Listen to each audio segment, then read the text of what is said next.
Christ, Object Lessons, Chapter 6. Other Lessons from Seed Sowing by Ellen G. White.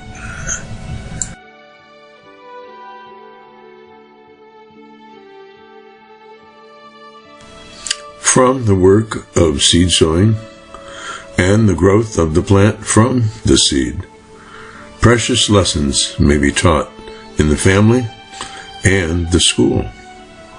Let the children and youth learn to recognize in natural things the working of divine agencies, and they will be enabled to grasp by faith unseen benefits.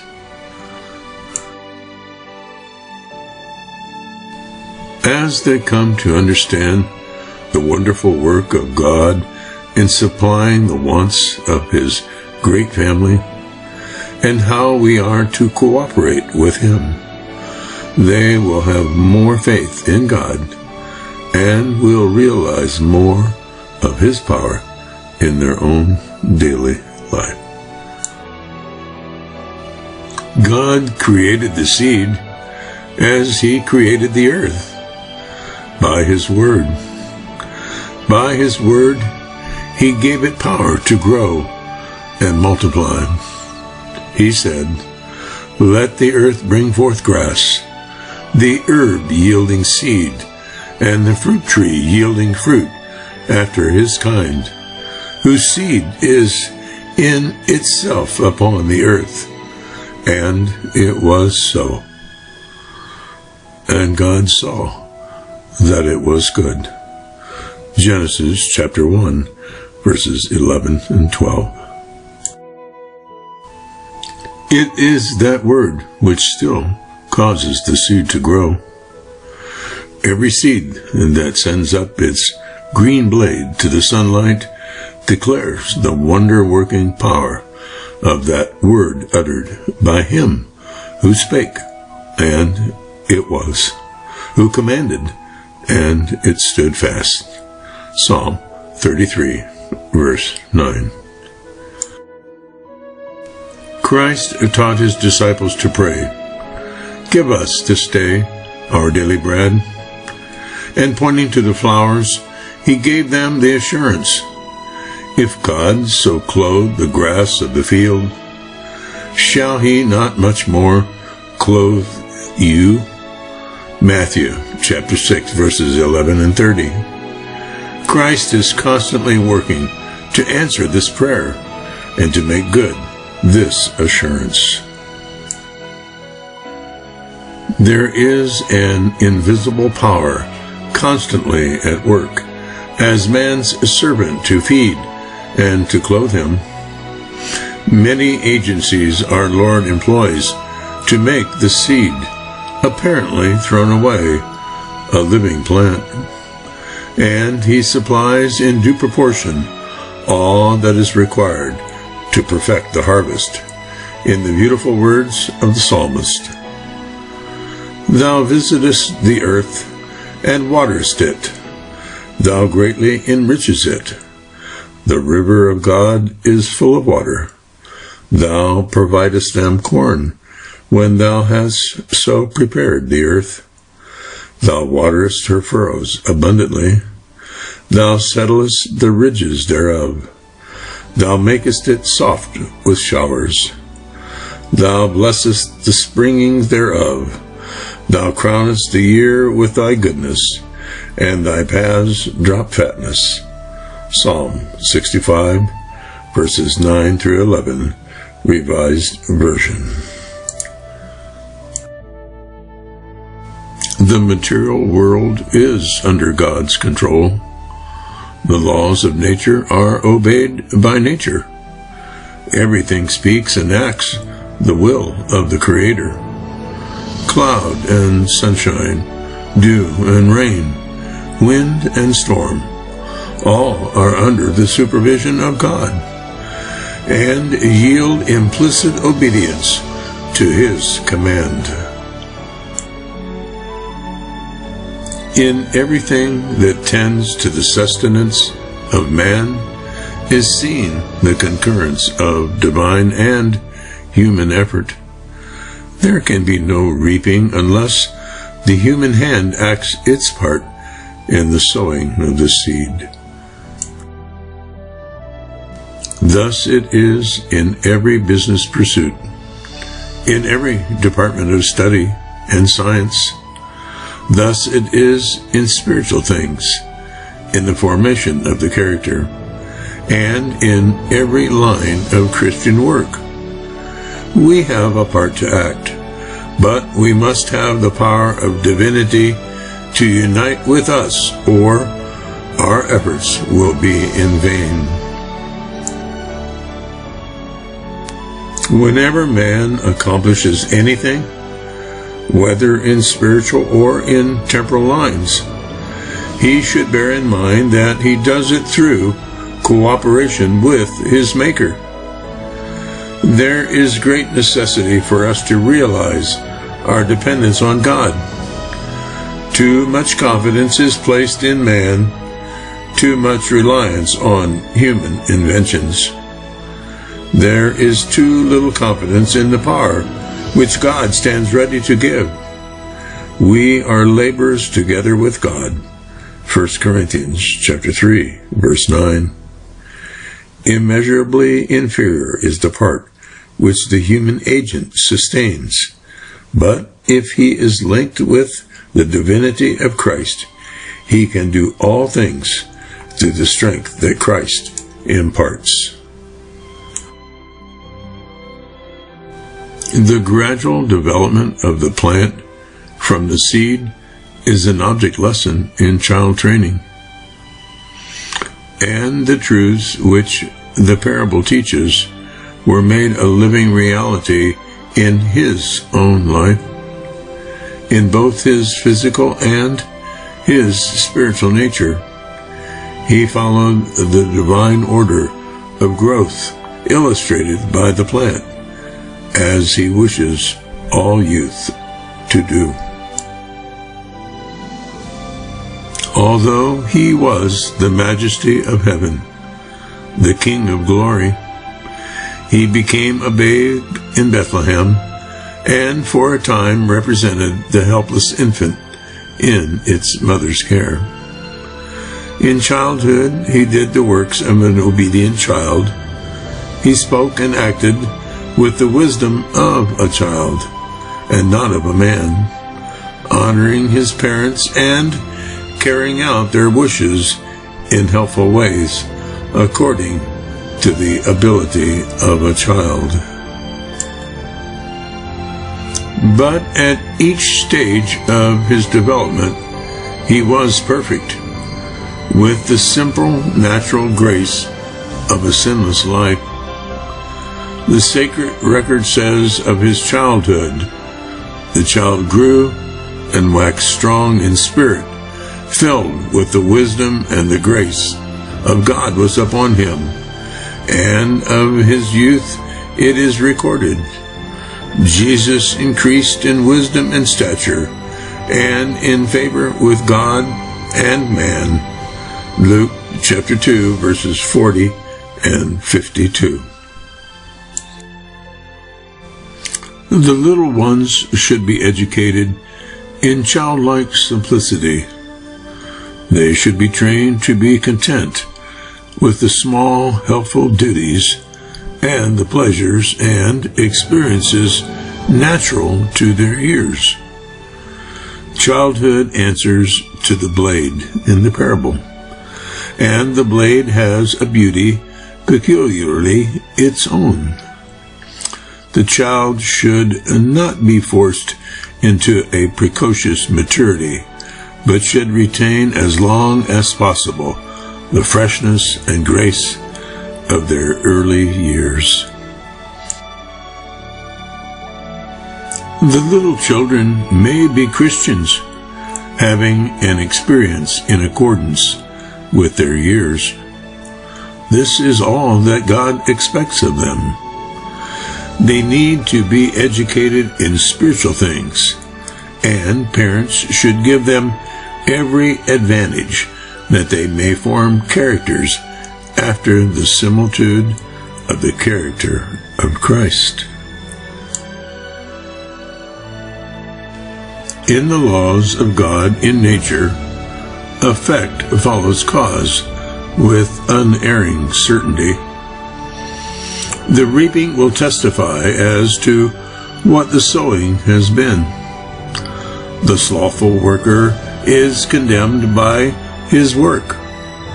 The harvest bears witness against him. So in spiritual things, the faithfulness of every worker is measured by the results of his work. The character of his work, whether diligent or slothful, is revealed by the harvest. It is thus that his destiny for eternity is decided. Every seed sown produces a harvest of its kind. So it is in human life. We all need to sow the seeds of compassion, sympathy, and love, for we shall reap what we sow. Every characteristic of selfishness, self-love, self-esteem, every act of self-indulgence will bring forth a like harvest. He who lives for self is sowing to the flesh, and of the flesh he will reap corruption. As the seed sown produces a harvest, and this in turn is sown, the harvest is multiplied. In our relation to others, this law holds true. Every act, every word, is a seed that will bear fruit. Every deed of thoughtful kindness, of obedience, or of self-denial will reproduce itself in others, and through them in still others. So, every act of envy, malice, or dissension is a seed that will spring up in a root of bitterness. Hebrews chapter 12, verse 15. Whereby many shall be defiled, and how much larger number will the many poison? Thus the sowing of good and evil goes on for time and for eternity.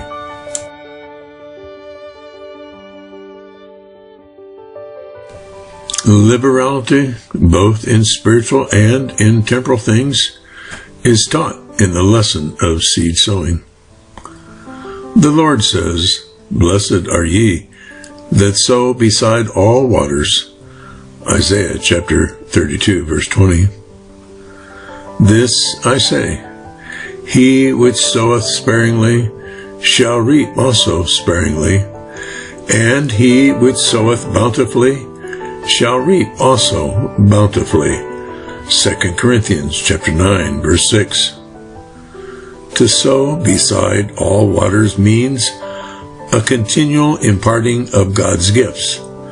It means giving wherever the cause of God or the needs of humanity demand our aid.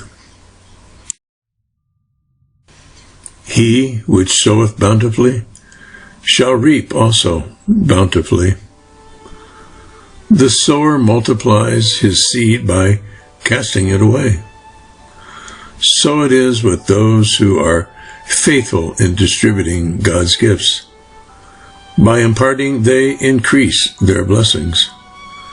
God has promised them a sufficiency that they may continue to give. Give, and it shall be given unto you, good measure, pressed down and shaken together, and running over, shall men give unto your bosom. Luke chapter 6, verse 38. By the casting of the grain into the soil, Christ represents the sacrifice of himself for our redemption.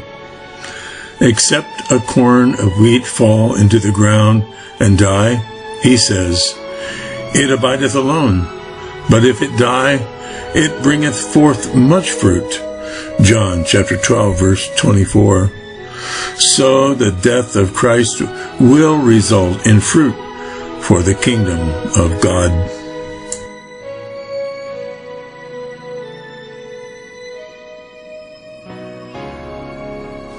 And all who would bring forth fruit as workers together with Christ must first fall into the ground and die. The life must be cast into the furrow of the world's need. Self-love, self-interest must perish, but the law of self-sacrifice is the law of self-preservation. The seed dies to spring forth into new life, and in this we are taught the lesson of the resurrection. All who love God will live again in the Eden above. Of the human body laid away to molder in the grave, God has said, "It is sown in corruption, it is raised in incorruption. It is sown in dishonor, it is raised in glory. It is sown in weakness, it is raised in power." 1 Corinthians chapter 15, verses 42 and 43. Such are a few of the many lessons taught by nature's living parable of the sower and the seed. As parents and teachers try to teach these lessons, the work should be made practical. Let the children themselves prepare the soil and sow the seed.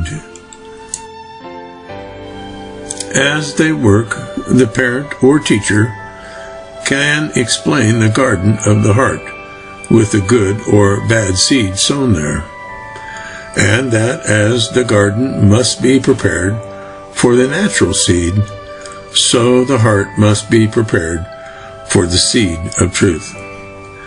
As the seed is cast into the ground, they can teach the lesson of Christ's death, and as the blade springs up, they can teach the lesson of the truth of the resurrection. The youth should be instructed in a similar way. They should be taught to till the soil. It would be well if there were connected with every school lands for cultivation. Such lands should be regarded as God's own schoolroom. The things of nature should be looked upon as a lesson book, which His children are to study, and from which they may obtain knowledge as to the culture of the soul. Unless hard work is bestowed on the soil, it will not yield a harvest. So with the soil of the heart, the Spirit of God must work upon it to refine and discipline it before it can bring forth fruit to the glory of God. The soil will not produce its riches when worked by impulse. It needs thoughtful daily attention. It must be plowed often and deep, with a view to keeping out the weeds that take nourishment from the good seed planted. Thus those who plow and sow prepare for the harvest. None need stand in the field amid the sad wreck of their hopes. The blessing of the Lord will rest upon those who thus work the land, learning spiritual lessons from nature. In cultivating the soil, the worker knows little what treasures will open up before him. While he is not to despise the instruction he may gather from minds that have had an experience, and from information that intelligent men may impart, and he should gather lessons for himself. This is a part of his training. The cultivation of the soil will prove an education to the soul.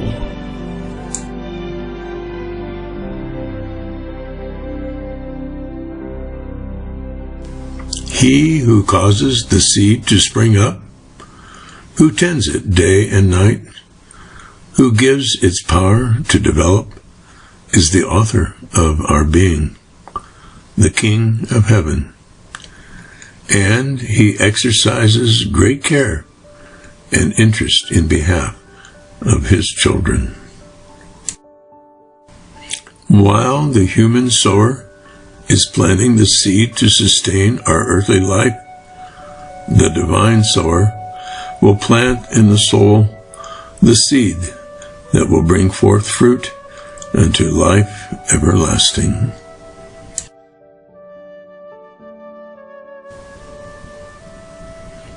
The end, and God bless you.